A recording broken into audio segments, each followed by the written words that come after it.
Subcommittee on Oversight and Investigations will come to order. Without objection, the chair is authorized to declare a recess of the committee at any time. This hearing is entitled Fraud in Focus, Exposing Financial Threats to American Families. The purpose of this hearing is to better understand the various types of financial fraud that exist, including the meteoric rise in check fraud and senior scams. This hearing will highlight different types of fraud and begin to identify opportunities for federal agencies, both independently and together, and in conjunction and cooperatively with the private sector. So we better use existing authorities to combat the rise in financial fraud and engage in consumer education. This hearing will be the first in a series of fraud and scam-related committee work. It is that important. This hearing, without objection, all members will have 5 legislative days within which to submit extraneous materials to the chair for inclusion in the record. I now recognize myself for 4 minutes to give an opening statement. I would like to thank the witnesses for being here today to discuss the fraud and scams in the financial sector and the threat they pose to consumers. In 2024, the FTC reported receiving 2.6 million reports of fraud and scams, with consumers losing over $12 billion, a 25% increase from just 2023. While that figure alone is staggering, it is likely only the tip of the iceberg, given that many victims do not report their experiences. In fact, the Department of Justice estimates that only 15% of victims report fraud to law enforcement.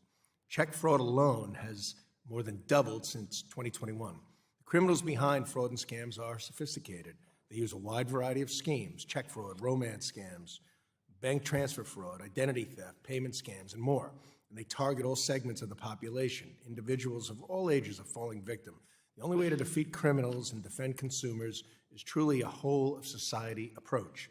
Young adults are vulnerable, with so much of their personal information readily available online. Seniors, meanwhile, are often hit with the most devastating financial losses when exploited by scammers. All ages are at risk. That is why today's hearing is not only about exposing the problem, but also about discussing how we can best strengthen consumer education, highlight best practices for both consumers and companies, promote proven systems and models, and improve how we track and stop scammers before they strike.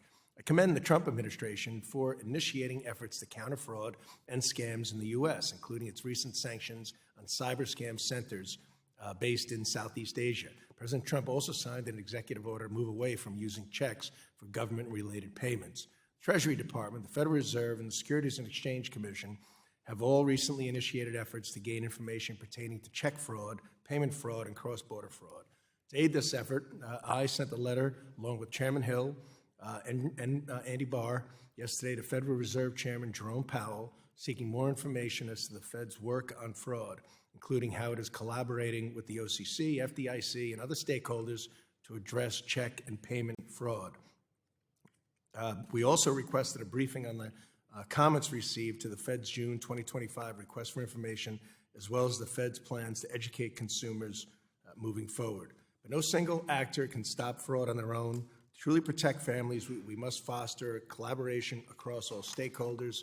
That includes working across federal, state, local governments, within the financial sector, including lending, payment companies, and fraud protection companies, technology platforms, and telecom companies. We're already seeing companies step up. Apple's recent iOS 26 update, for instance, expanded spam text and call screening to help consumers block fraud at the source. Much more needs to be done, however. Conversations with all these stakeholders, including with consumers themselves, will be critical as we pursue a whole-of-society approach to combat fraud and scams. Finally, I want to highlight that my office has just recently launched a new online resource at meuser.house.gov/scams, where consumers can flag red flags to spot scams, useful links to prevent fraud, and guidance on what to do if they fall victim. So this is just the beginning of the committee's work and Congress's work on fraud and on scams. So I look forward to working on a bipartisan basis to find real solutions to a problem that continues to be the #1 financial services issue I hear from my constituents, community banks and law enforcement. I yield back.